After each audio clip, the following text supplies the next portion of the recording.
Ils ont combattu le feu plus de 2 heures durant. À l'entrée d'un quartier bâti avec des cases de tôle et de bois, les flammes ont dévoré 3 bâtisses inhabitées. Aucune victime, mais aux premières loges de l'incendie, le voisin le plus proche a eu des sueurs froides.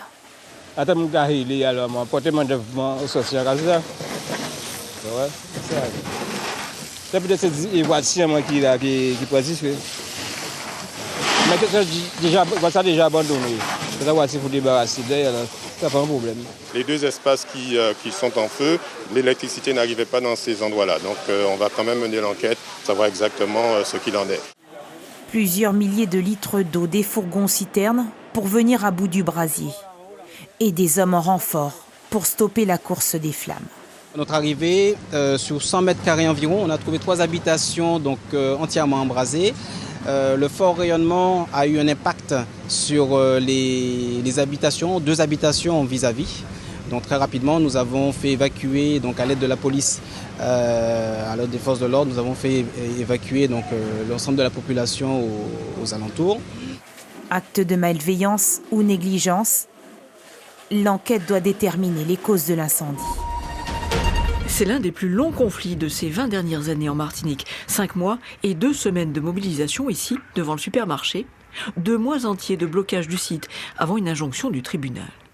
Depuis le 16 février, une quarantaine de grévistes se relayaient ici dans l'attente d'une issue positive. Ce matin, le camp est levé. Mais seuls les clients voudront bien s'exprimer sur cette fin de conflit. Ça s'est duré quand même. C'était trop long par rapport à eux-mêmes. C'était très long. Le protocole d'accord signé en mairie confirme une augmentation des salaires de 2%, en partie rétroactive à 2021. Ou encore l'octroi de tickets restaurants, mais pas de paiement des jours de grève.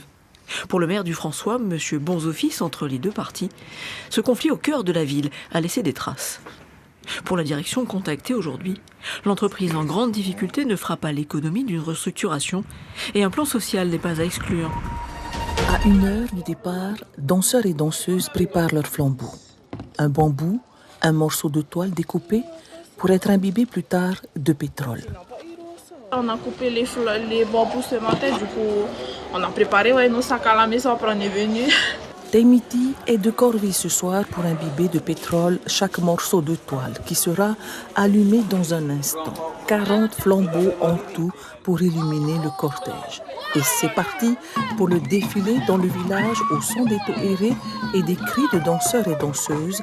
L'objectif étant de rameuter, appeler les habitants à les rejoindre à la maison paroissiale pour leur dernière représentation.